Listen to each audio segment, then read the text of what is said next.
What's up, guys? Doing another video here on stuff to look for if you're thinking about purchasing a third gen Ram.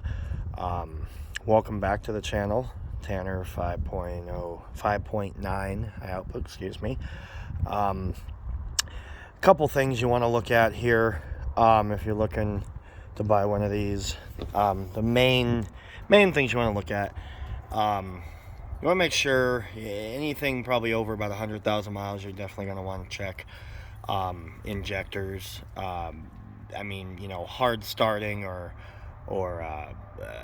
loss of power at high speeds if you're test driving it, or just a lot of smoke coming out of the pipe in reasonable weather. If you got some smoke coming out the pipe and it's 20 degrees out, that isn't too much of a concern, depending on how well your grid heater's working and if you had it plugged in. But you're going to want to check injectors. They do tend to go from 50 to 150,000 miles. But I mean, they could go before, they could go during, they could go after that. My father has an 04 and they didn't go on his, start giving him some hard starting issues till about 200,000. So want to check those. The 48RE in these trucks is probably the weakest link. You'll definitely want to take a look at that. You want to test drive it. You want to make sure that the transmission is shifting okay and all that. You want to check the fluid, make sure it's not burned or real dirty or anything.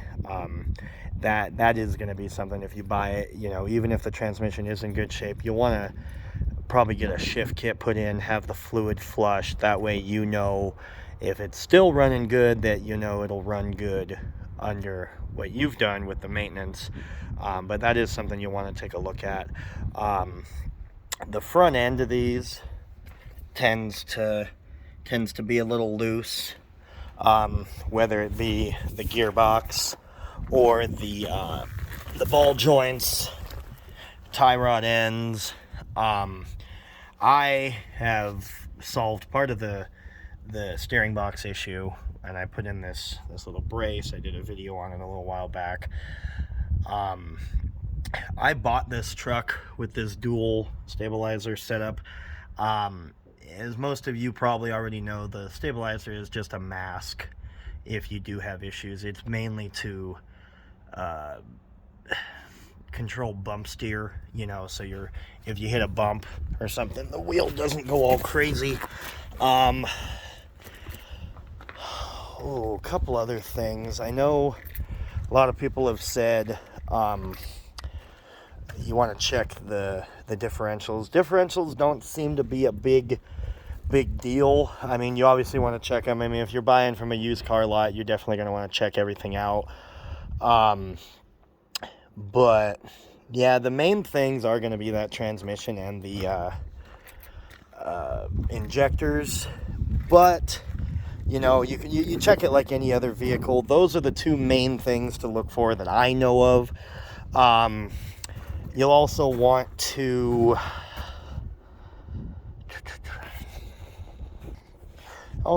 check if your vehicle has any sort of lift or any sort of suspension done to it. You want to check that was done correctly, especially speaking with these these heavier duty vehicles. You want to make sure all that's tight, all that's done correctly. They're not kind of cutting corners with control arms and all that, and shocks and everything. I mean, whoever lifted this before I bought it, they did it right. They put new control arms, longer ones. There's no crazy drive shaft angles. They even put a little, what I think is a silly little drop bracket for the sway bar. In my opinion, it's easier. It's better to just put longer links, because now you got stuff hanging down there. But that's really what you're going to want to look for. It really all depends. What you got. What the platform is that you're looking for.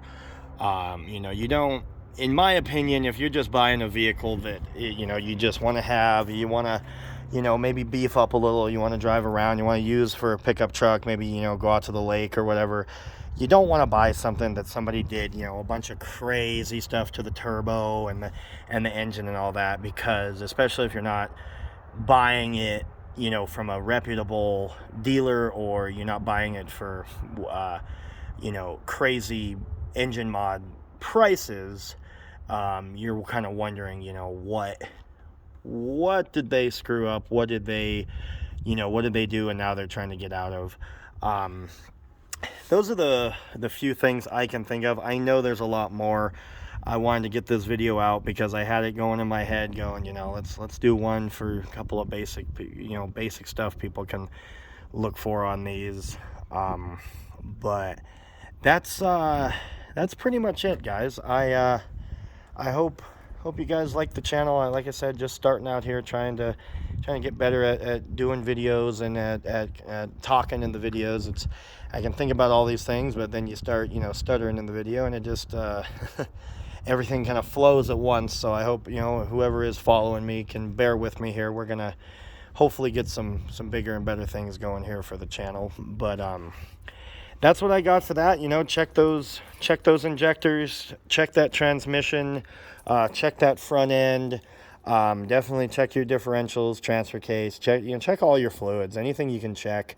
And if anybody, you know, you're checking it out and they say, oh, don't look at that, whatever, walk away from it right there, because there's obviously a reason that they're kind of, you know, steering you away from it. But